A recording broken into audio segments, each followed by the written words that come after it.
Imagine a man who is the life of every family party.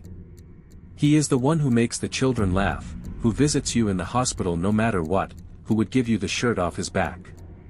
Now, imagine that this same man, when he leaves the party, gets into his car and drives to a remote field.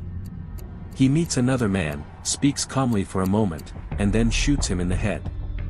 He feels nothing. He gets back in his car and stops to get milk on the way home. For over 30 years, this was the double life of Jose Manuel Martinez. To his family, he was a loving father and a devoted son. To a vicious Mexican drug cartel, he was El Mano Negra, the Black Hand, one of the most prolific and ruthless hitmen America has ever known. This is the story of how a boy from the California Vineyards became a ghost, a killer who murdered dozens of people across the United States, and how a simple, stupid mistake finally brought his bloody reign to an end. Our story begins in 1962 in Fresno, California. Jose Manuel Martinez was born an American citizen. But his life was not to be a typical American childhood.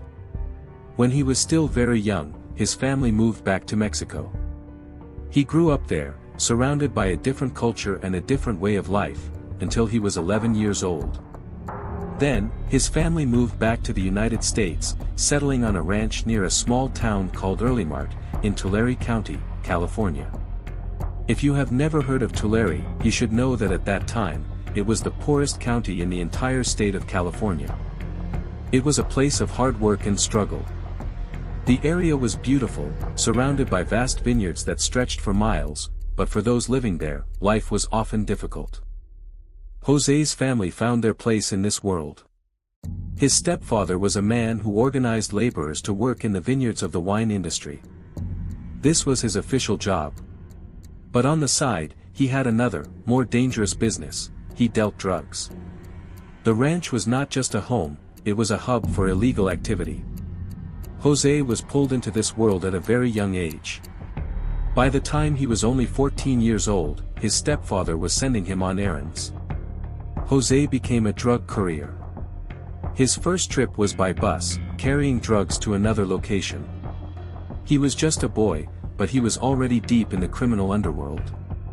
As he got older, he graduated from the bus to using his own car. He was the perfect person for the job.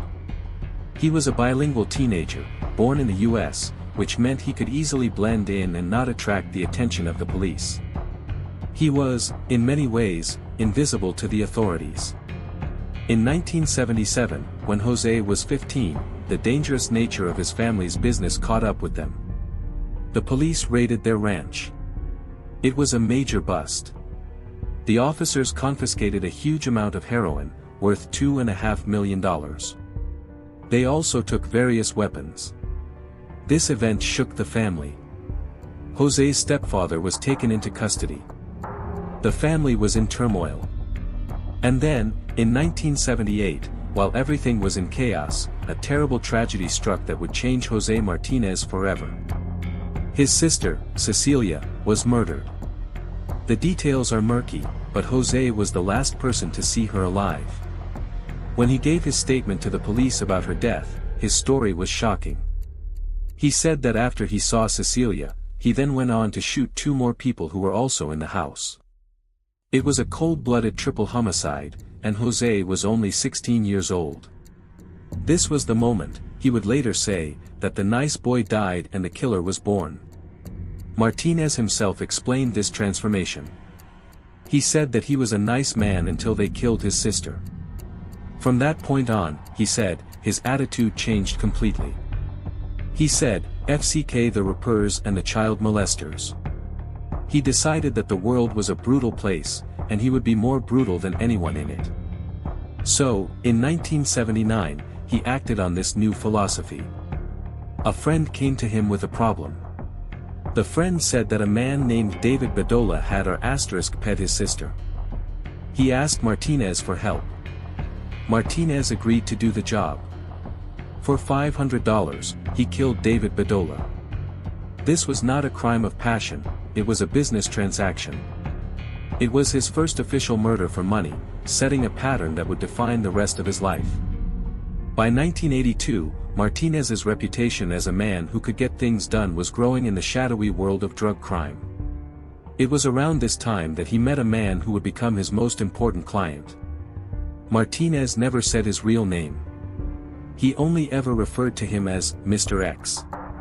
This Mr. X was a high-level figure in a powerful Mexican drug cartel, most likely the Sinaloa Cartel. Mr. X was involved in moving massive amounts of narcotics from Mexico, through California, and then to every corner of the United States. And Mr. X had a problem that needed a man like Martinez. When people stole from the cartel, or when they couldn't pay their debts, or when they simply needed to be silenced, Mr. X needed someone to handle it. He gave Jose Martinez numerous jobs killing people. It is important to understand that not every job from Mr. X was a direct murder. Most of the time, Martinez was simply a debt collector. The drug business often works on credit. A cartel will give a local dealer drugs to sell with the understanding that the dealer will pay them back after the sale. A lot of it is sold on spec. I give you the drugs, you sell the drugs, you give some of the money back to me. It sounds simple.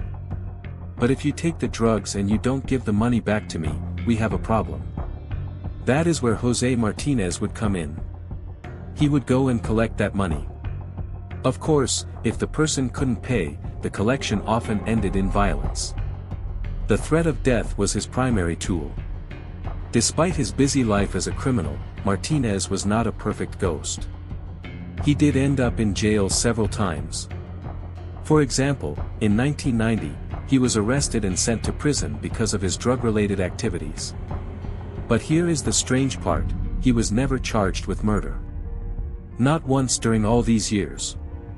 This seems unbelievable when you look back at the facts. His name kept appearing in police files for homicide cases, going all the way back to the murder of David Bedolla in 1979. If you are a detective and you see a person's name in one murder case, you might think it is bad luck. If you see it in two, maybe it is a coincidence. But when the same name turns up in 7 or 8 different murder investigations, you have to stop and say, huh? What is happening here? But for decades, no one truly connected the dots. The police in different states did not talk to each other well. Martinez was careful. He left very little evidence. And, perhaps most importantly, the people he was killing were often other criminals, drug dealers and low-level players, people whose deaths did not create a giant public outcry. It would take many more years and many more victims before a dedicated group of detectives would finally pick up his trail. Let's jump ahead to November 2006. Martinez was now a seasoned, experienced killer in his 40s. He received a job that required him to travel across the country. He flew to Florida. His target was a 20-year-old man named Javier Huerta. The accusation was serious. Huerta was suspected of stealing 10 kilograms of cocaine from the cartel. That amount of cocaine was worth about $170,000. This was not a small debt, this was a major theft, and the cartel wanted to make an example of him. Martinez did what he always did. He was patient. He kept a close eye on Huerta for a few days, learning his routines, watching his movements. Then, when the time was right, he decided to strike. The operation was successful from Martinez's point of view. He managed to get the money. He discovered that Huerta had buried $150,000 in his own garden. Martinez dug it up. But getting the money was not enough. A message had to be sent. Martinez shot Javier Huerta and his colleague. He shot each of them 4 times. He then bound their hands with plastic zip ties, a signature he would use in many murders.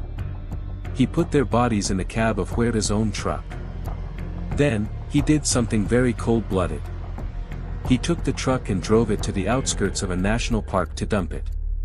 On the way, he was calm enough to smoke a cigarette, perhaps to steady his nerves or just out of habit. After finishing this gruesome job, Martinez went directly to the airport and flew to Alabama. His daughter lived there, and his granddaughter was celebrating her birthday. He wanted to use the money he had just earned, the blood money, to buy her presents and make her happy. While Martinez was at a Toys R Us store in Alabama, happily shopping for his granddaughter, investigators in Florida made a grim discovery. They found Javier Huerta's truck with the 2 dead bodies inside. The scene was brutal. As they searched the vehicle, they found a small, but potentially crucial, piece of evidence. In the center console of the truck was a can of Mountain Dew soda. And sitting in a puddle of the yellow-green liquid inside the can was a single cigarette butt. This was a lucky find. The investigators carefully collected the cigarette butt and sent it to a lab to be tested for DNA. This was in 2006, and DNA technology was good, but the process was often slow. For the Florida police, this case was not a top priority. Huerta was a construction worker who had many different people in his truck all the time. The investigators had little hope that the cigarette butt would lead them to the killer. They thought it probably belonged to a coworker or a friend. So, the test was not conducted right away. The evidence sat on a shelf in a lab, waiting. The results would not come back for many years. Once again, Jose Martinez had escaped. Life went on for Martinez. He continued his work. In 2009, he was back in his old hometown of Earlimart for another job. A man named Joaquin Barragan owed the cartel $8,000. Martinez planned the murder carefully. He used a woman as a lure. Her job was to arrange a meeting with Barragan to buy drugs. Once the meeting was set, she contacted Martinez. 3 days later, Barragan's body was found under a blanket. His hands were bound with the now familiar plastic zip ties. The local police in Tulare County questioned many people in the small town about the murder. It was during these interviews that they first heard a chilling name. People told the investigators that Barragan knew he was being hunted by a contract killer known as El Mano Negra, the Black Hand. One woman was even more specific. She told the police that Jose Martinez himself had tried to hire her to lure Barragan to a remote location. Other people in town confirmed that El Mano Negra was, in fact, the nickname for Jose Martinez. The police now had strong suspicions, but suspicion is not the same as proof. They did not have enough solid evidence to charge him with murder. But they decided to make a move anyway.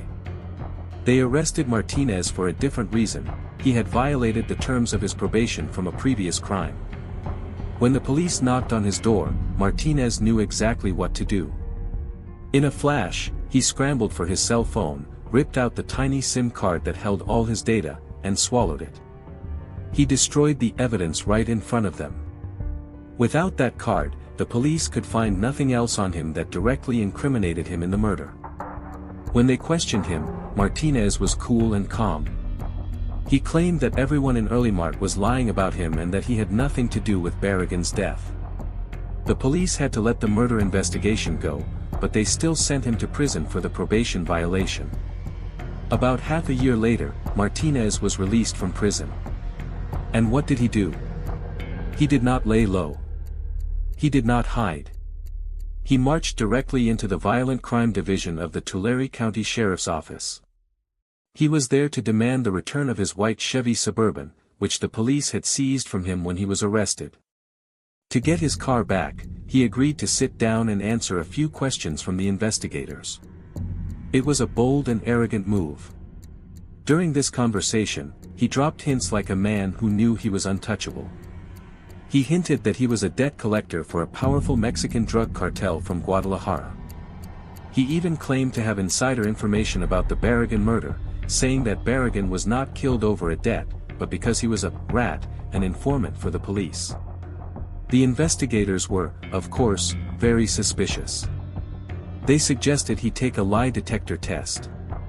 Everyone knows that lie detector tests are not perfectly accurate and are not allowed as evidence in most courts, but police still use them as an investigative tool to pressure suspects. Surprisingly, Martinez agreed. He was confident. The test administrator asked him several times if he knew who killed Joaquin Barragan. Each time, Martinez calmly denied that he was the killer. But the machine told a different story. Every time he lied, the polygraph needle jumped. The result was clear: deception is indicated. The machine said he was lying. Yet, still, the investigators' hands were tied. A failed lie detector test is not proof. Without a confession or clear physical evidence, they could not charge him. They had to let him go. The black hand had once again slipped through their fingers. And remember that cigarette butt from Florida? It was still sitting in a lab, untested. The police in Florida were busy with other cases and had practically forgotten about the 2 bodies in that truck. It seemed like Jose Martinez could just keep going on like this forever.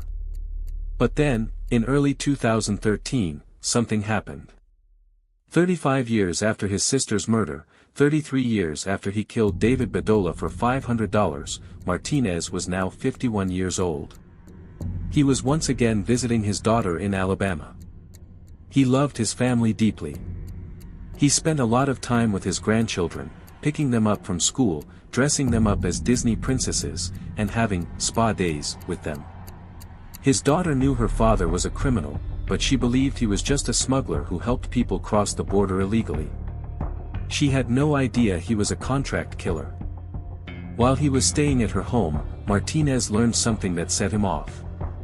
A friend of his daughter's partner, a man named Jamie Romero, needed help collecting a debt. Martinez offered to help. But his real motive was different. He wanted to use this opportunity to find out more about Romero. Was he a good guy? Was he treating his daughter well? He arranged to meet with the friend, a man named Jose Ruiz. They drove together in a car. During the drive, Martinez casually asked Ruiz what he thought about Jamie Romero. Ruiz said Romero was okay. But then, Ruiz started talking about Romero's girlfriend. He called her names and said she was a terrible mother. He had no idea that the woman he was insulting was Martinez's daughter. Something snapped inside Jose Martinez.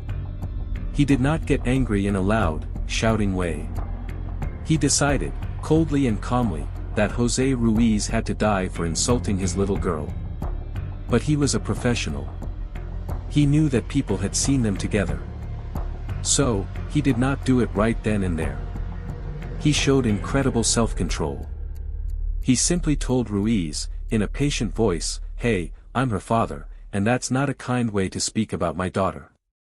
He then returned to California, biding his time. Ruiz was granted a few more weeks of life. On March 4, 2013, Martinez returned to Alabama. He picked up Jamie Romero and Jose Ruiz for what they thought was just a drive. He took them to a remote area in a national park. They stopped the car to stretch their legs. It was a quiet, peaceful place. Then, Martinez pulled out a gun. He pointed it at Jose Ruiz and said, "The woman you insulted is my daughter, you bastard." Then, he shot him twice in the head. He killed him right there.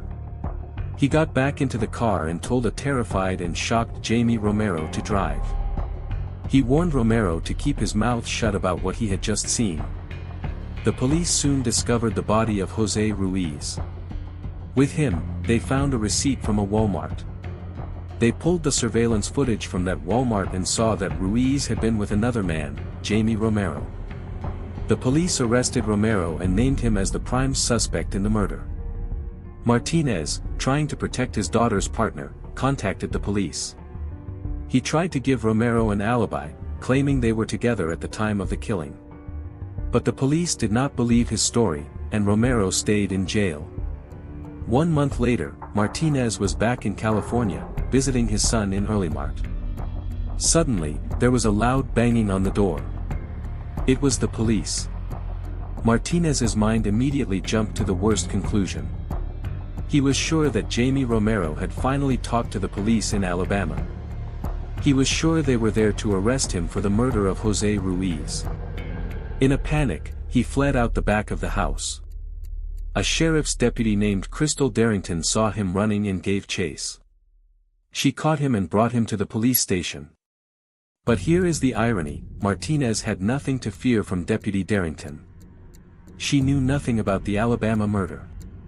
She had come to the house for a completely different reason.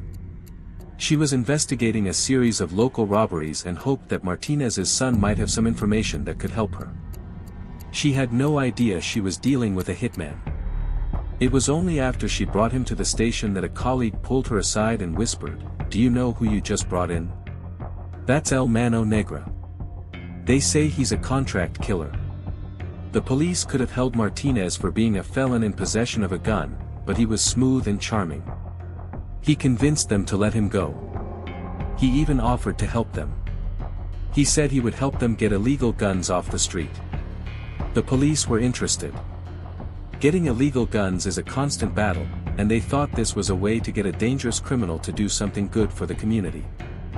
They agreed. They thought he was just helping them to stay out of jail. But journalist Jessica Garrison, who later met Martinez, had another theory. She thought Martinez also wanted to keep tabs on the police. He knew about the murder in Alabama and all his other crimes, and he wanted to keep a close eye on what the police knew about him. While Martinez was playing this dangerous game of helping the police in California, a case over 1,000 miles away was about to blow his life apart. In Florida, a detective named T.J. Watts decided to take another look at some old, unsolved cases. One of them was the 2006 murder of Javier Huerta.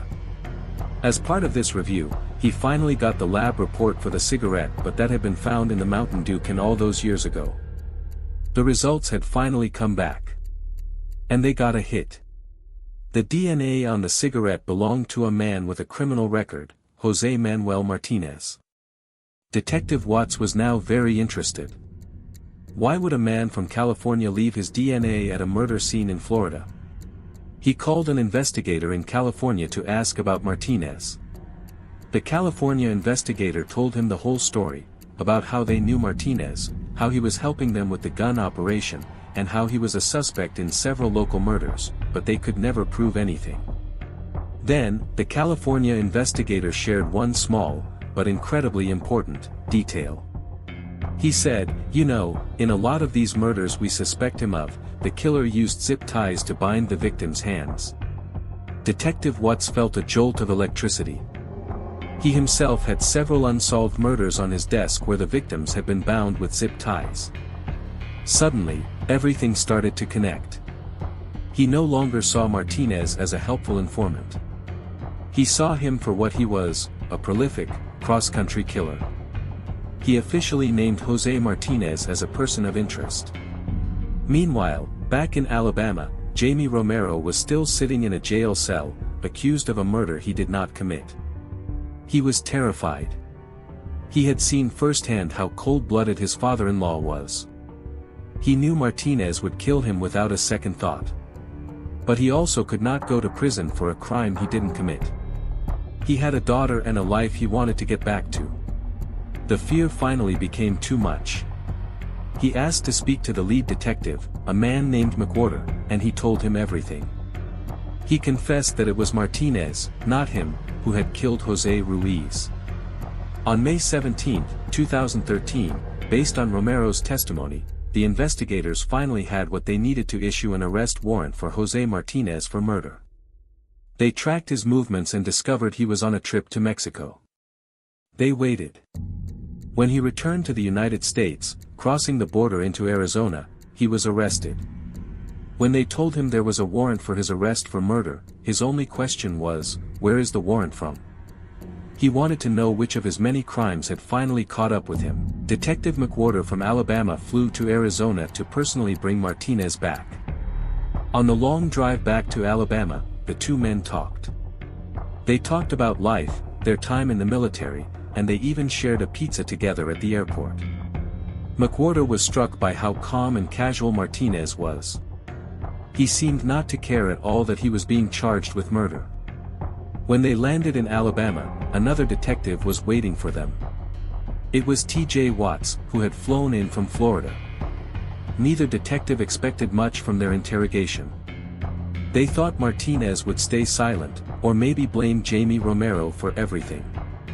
At best, they hoped he might slip up during a phone call from jail. They were wrong. Jose Martinez surprised everyone. He confessed almost immediately. He admitted to killing Jose Ruiz in Alabama. Then, without even being pressed, he also confessed to the old murder of Javier Huerta in Florida. He didn't just say, "I did it." He provided details. He described the crime scenes, how many bullets he had used, and where he had buried the money. He showed no remorse. He simply said, "If I hadn't done the job, someone else would have." It was just business to him. But it did not stop there. Martinez then made a strange request. He asked the detectives to bring in Deputy Crystal Darrington, the officer from Tulare County who had arrested him months earlier. When Darrington arrived in Alabama, Martinez dropped a bombshell. He told her he was a contract killer and that he had killed many, many people. And then, he just started talking. He confessed to one murder after another. Deputy Darrington was frantically texting her bosses back in California. "Oh my God, another one," she would write. And then the next day, he would say, "Oh my gosh, I have another one." It was a shocking, endless list of crimes. He confessed to over 35 murders. Today, the number is believed to be over 40.